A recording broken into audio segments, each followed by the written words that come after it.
to show 91 of the Cloth Diaper Podcast, and today I'm joined with a Cloth Diaper parent, Miranda, and we're going to talk about how she navigated and found her wash routine with hard as rock water.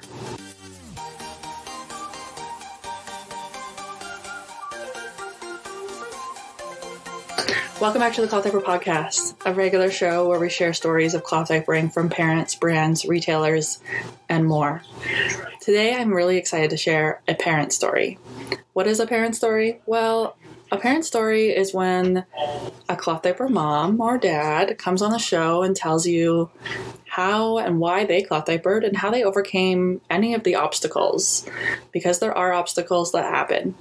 I was on TikTok and was talking about different types of wash routines and kind of skipping through the rules. I asked for parents to share their stories with me and if they wanted to share their story on a podcast. So I got some really great parent stories in the guest section of my blog. So if you go to clothdiaperpodcast.com, you can read stories from other parents. You can also submit your own story. The Cloth Diaper Podcast is a space for sharing in the lived experience of diapering. So if you have a weird routine and you don't want to come on the podcast, you can just email me, Bailey at Cloth Diaper Podcast, and we can write it out and publish it for the world to see. I also sometimes sit down with parents. So today I'm sitting down with Miranda, who is a US-based cloth diaper parent who has hard as rock water. She's talking about how she found an answer without necessarily relying on Facebook groups or bloggers to find that answer. I love stories like her because it reminds us and it reminds all of us that cloth diapering can really be intuitive and easy and just problem solving. So here is today's episode. Today's episode is brought to you by Little Fanny Pants, a reusable, eco-friendly, sustainable diapering choice brought to you by Christine. Christine is a passionate advocate for reusable products and a goal to provide you with modern cloth diapers with high-quality materials designed to last. They've designed their diapers to be user-friendly, featuring vibrant prints everyone will fall in love with. If you're tired of wasting money on disposable diapers, now is the time to switch. Find Little Fanny Pants at lfpdiapers.com. That's lfpdiapers.com. Or find them on social media, LFP Diapers, short for Little Fanny Pants. So I am a mom to 3 little boys. 3? Yes. Oh, wow. I started cloth diapering. It'll be 4 years in December, is when our oldest turned 4. I was in college, freshly married, and we were not expecting to have a baby. He was kind of our surprise baby, and we really didn't have a whole lot of money because of college and jobs and situations. And you weren't expecting to have a baby. I mean, a lot of us who are expecting to have babies, we put certain things in place to feel a certain way. So, and here you are now with 4 years later with 3 babies. So it went right. Pretty fast there. Yes, it's been a crazy ride. I looked into cloth because I had a cousin-in-law. She's like, well, I've got some cloth diapers that I can give you guys to kind of help you get on your feet. She goes, I know babies are expensive, and here's just one less thing to have to worry about getting going in your parenting journey. She was really amazing and nice to help us get going. This is a story I've heard a lot, is having that one person who can support you through it. Did she really introduce you all to cloth diapering and help you figure out what to do and how to wash them and answer all your questions? She really did. Because I was like, man, diapers are going to be expensive, because at that time we were living in Western Kansas. And we were about an hour away from any local Walmart. And we either had to go an hour to get supplies or we had to order it in. And where we were living is also known as the desert of the Great Plains. So there's lots of flat areas, not a lot there. And so we would regulate our route to get to Walmart would be regularly closed in the winter. Oh man, that would suck. Snow. Yeah.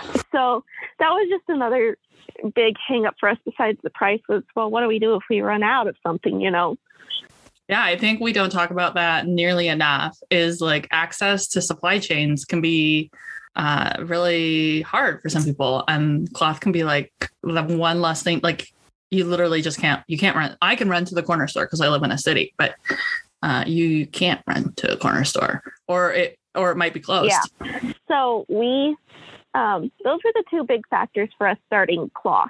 And with the help of a cousin who guided us a lot the first probably 3 to 4 months in trying to find something that worked well for us and helped us get a good stash going. Okay. So what did she give you and what does your stash look like? How has it evolved?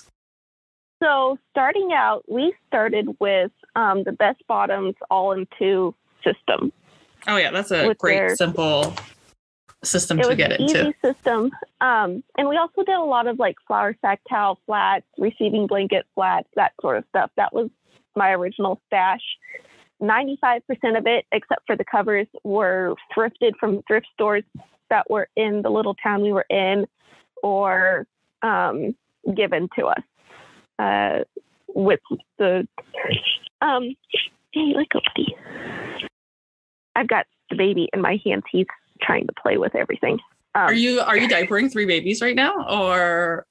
So I have, my oldest is starting to potty train. So he wears cloth at naps and bedtime. And then the middle child, he's 2, so we're just starting to explore potty training. So kind of, yes. Wears cloth more than he doesn't. And then the baby is 8 months old, so he's still in cloth full time. So you got a lot of diapering bums. Yes. Okay. So our stash evolved down into pockets and all-in-ones. I use a lot of either, there's several different WHAM companies, work-at-home moms, that I order from that do like pre-orders and different things. So that's what most of my stash is. And then I found a couple of all-in-ones that just kind of work for us. They're from they're the heavy wetters from the Squishy Tushy here in the U.S. I think yes, I have her in my email today actually. So yes, I've heard of that. So you've pivoted a little bit from like a cover all-into system into a pocket all-in-one as you find something that's working for you. And I just pulled up your original email, Miranda. I apologize. Lots of brain thoughts. It's funny to hear you go into pockets and all-in-ones when you're talking about having this hard as rocks water and on a septic system. So let's talk about that experience and learning to wash diapers and then wash what people would. I tend to shy away from all-in-ones because it can be difficult to wash, but you're obviously doing it. So how did you figure that out? What does your wash routine look like today? 3 babies and the diapers of your choice, really. So all of my diapers are natural fibers. Okay, that helps. Not any microfiber. Well, there's microfiber in the house, but I now use them as rags to clean up messes that toddlers make. Which they work really well. If anybody needs to repurpose a whole bunch of microfiber inserts, just keep them and use them for the toddler stages. It's worth it. I mean, I use my pre-folds almost every day with a 4 and 6 year old. Everything ends up on the floor all the time. So the only thing that would have a little bit of microfiber that I still use would be some of the layers in my all-in-one have some microfiber, but not a lot. So I use mostly bamboo and hemp inserts. And because I found that those have held up the best to hard water for us personally. And so what I usually use is we actually use Gain detergent. We use liquid Gain and then some like half a cup of borax usually in a wash. Mm-hmm. And that seems to do pretty well. You say pretty well. What are you holding back? The big thing is the supply. Sometimes we don't have borax available. Gotcha. Okay. even here, we actually have moved to Iowa, and we still don't always get supplies in that we think we're going to have. So I have found that consistently Gain has given me the best wash.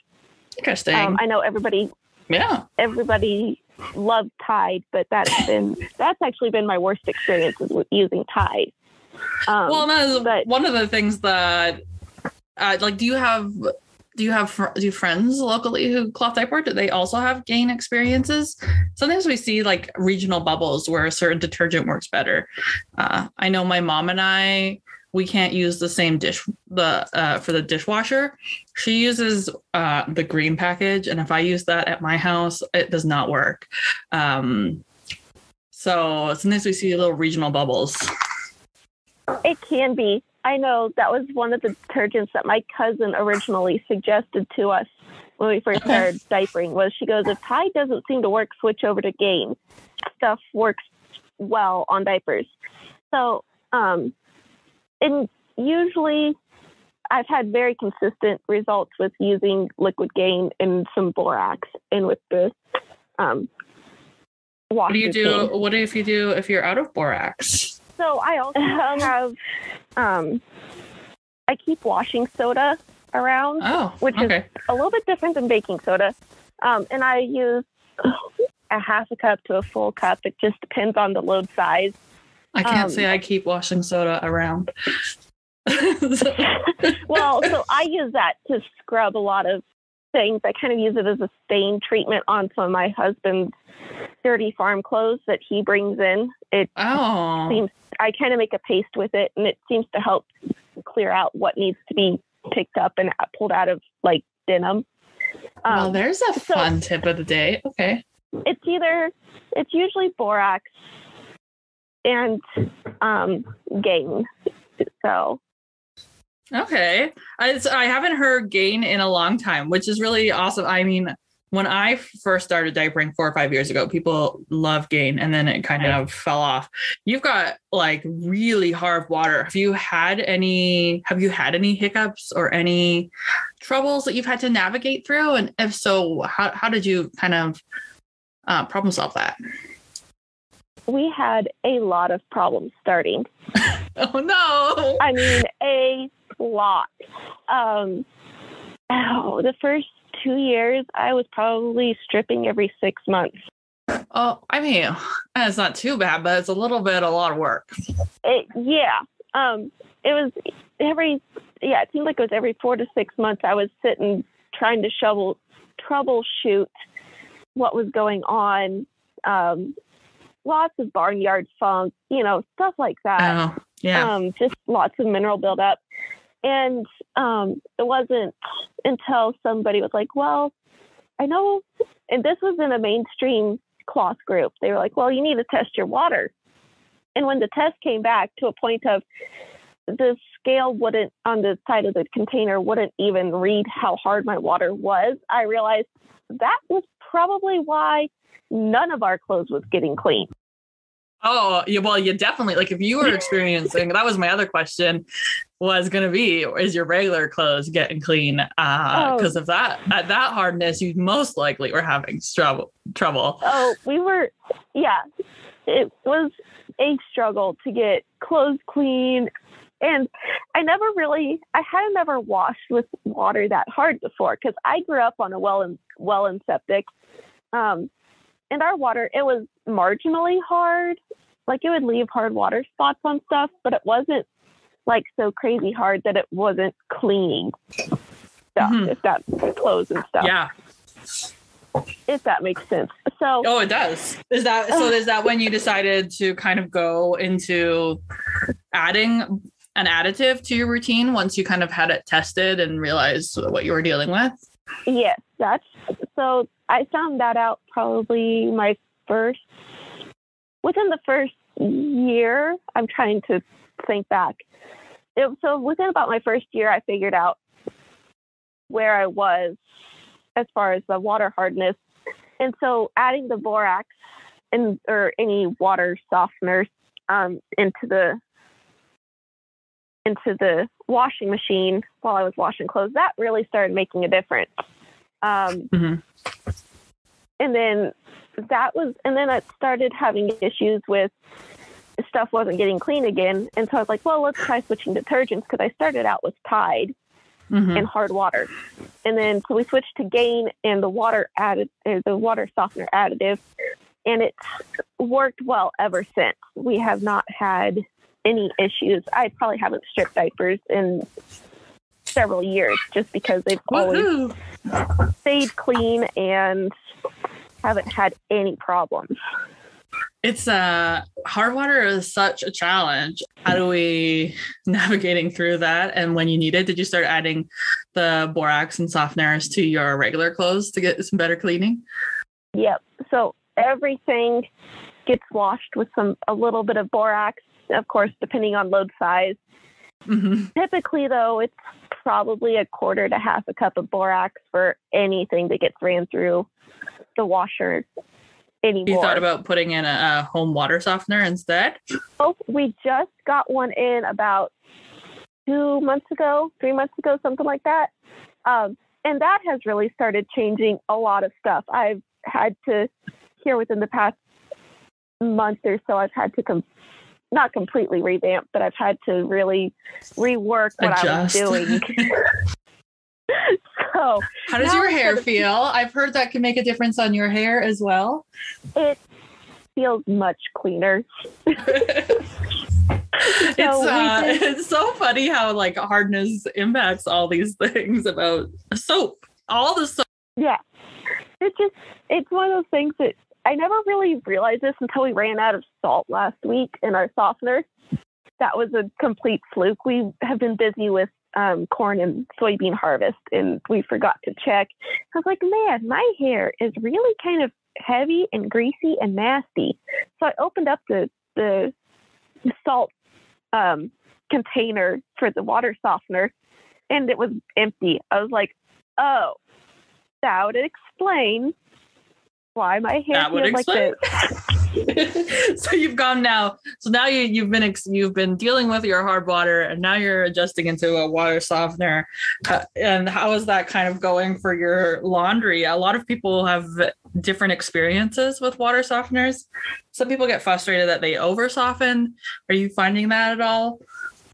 I haven't found that. I've actually found we thankfully were able to find a company that was really great about helping us fine-tune into a system that wasn't going to completely over soften everything, but it was still going to bring the water hardness within a reasonable level, I would say. Oh, that's really good. So you've been working really closely with the company that installs water softeners to make sure that you have a positive experience. Yes. I have noticed, I hear probably within the last month or so, I've really started to slow down on how much borax I've been using, and the clothes are still coming out. Clothes and diapers and everything have still come out in great shape. So it's definitely changing a lot of things, having to use I've noticed I've had to use a little less detergent recently, stuff like that. Just different changes. Oh, I was going to say, but you've been doing this for 4 years and you've been adjusting along the way. So you are perfectly capable of this, right? Of making the changes, recognizing what needs to happen, and knowing what to do if, goodness forbid, it falls apart on you. I mean, yeah, I'm sitting here 2 or 3 months into this, and I was watching my diapers this morning. I was like, man, there's a lot of suds in my rinse cycle, because I had there for a long time. I had to do 2 wash cycles and then a rinse just to make sure. It sounds crazy with hard water, but it was so hard that it wasn't completely washing the soap out of everything all the time. And so having to do a very short rinse, I mean, it was like maybe 10 minutes long. And I was watching it this morning. I was doing diaper laundry, and I was like, man, there's a lot of soap suds still in this rinse. Please don't let there be detergent buildup. I don't have the brain power to deal with a detergent buildup issue right now. Oh, detergent buildup's not too big of an issue. You're just rinsing it until it's clear. It's really not. It's one of those deals, though. We are in the throes of corn harvest, soybean harvest, bringing livestock home, a house renovation, and about 16,000 other things all up in the air. And I was like, I don't have the brain power to deal with this Make today. the diaper laundry work for me. Yeah, it sounds like, and I'm a Canadian and I am in northern BC, and I mentioned the snow day this morning because it dropped to 25 Fahrenheit last night and every sheet of ice. So the idea that you're harvesting right now, I can't even imagine. But I also went to school in Missouri, so I have a little bit of an idea. Or what would you say is your piece of advice to encourage parents to be their own problem-solving advocate as a cloth diaper parent? I'm listening to your story about how you've made changes, you've taken advice from your sister, you've taken advice from mainstream groups, and you're making all these little changes to find a routine that works for you. How could we bundle that up and to share with a new parent listening? Honestly, the one thing that I don't remember who told me this, but it's been a while back. Somebody told me to not be afraid of your laundry. And all diapers is another load of laundry, especially with natural fibers. She was like, they tend to be a little more forgiving as far as if you mess something up, one routine, you can go back in and take care of it. And you're not going to completely ruin everything and spend hours working through it again. It's been something I've been working with the Oklahoma diaper bank. Is they deal with a lot of really hard water in the Oklahoma area as well. And she's found that kind of encouraging this shift back to natural fibers, whether it's just a flour sack towel or a receiving blanket, has been kind of a complete game changer for their community.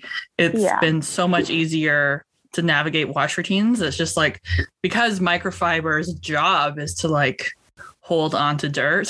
It really loves to hold on to dirt in a wash routine, and it can be such a pain. And that's my other piece of advice that I tell a lot of people that are looking at cloth diapers. And I tell them, I've been there where we couldn't afford natural fibers. We started out all microfiber unless it was a flour sack towel. But if you can afford it, take the splurge and make the extra investment into a natural fiber, whether that's a lot of cotton or some bamboo and hemp. It's going to be worth it in the long run to do that. It can definitely be hard to see that long run game, but it can be worth it, like your mental health, sanity, and figuring out a wash routine as well. And it doesn't always have to be expensive. Right? You said flour sack towels. I use receiving blankets with my toddlers. I love receiving blankets with my big kids because they're massive and the kid is massive. How many diapers are you washing a day right now, Miranda? Or how often are you washing? Every few days? 3 kids? So I was at a weekly for a long time, up until we had our third back in February. I was washing once a week, roughly. Now that we've added the third baby full time, I go every 2 to 3 days, probably. You have so many diapers, especially with a little baby. Well, yeah, he goes through a lot, and we had lots of GI problems with him, so it just seems like we're constantly changing diapers to keep track of stuff. So I probably wash 25 to 30 diapers every 2 days, and that is 35-ish is like the most my washer and dryer want to handle. Yeah, that was my experience too. Is I can't really get more than, I had 2 in cloth. I didn't have 3, but about 30. I could squeeze maybe 32, 34 in there. But any more than that, it was like, you're really, no, stop doing this to me. Yeah. It feels like if I go much over that 30, 35 range, it feels like I'm cramming them in. And I've noticed they don't get as clean when they're that tightly packed. Yes, they definitely need some room to dance. I think I was on the phone with Stephanie the other day. She kept talking about the dance party in her wash machine. There's definitely needs to be some sort of dance party can't be too close. Need some room to wiggle. Well, thank you, Miranda, for taking the time out of your busy farm life schedule to share with me how you've kind of made this journey in cloth diapering work. I'm so happy because I haven't actually talked to a parent in a while. I've just been sharing brand stories for a while. So I love sitting down and listening to your problem solving skills and what's working for you. Man, hard water though. You got like rocks. And I'm glad that you've gotten a water softener. I'm sure that has been huge in like dishwashing. Did you see that TikTok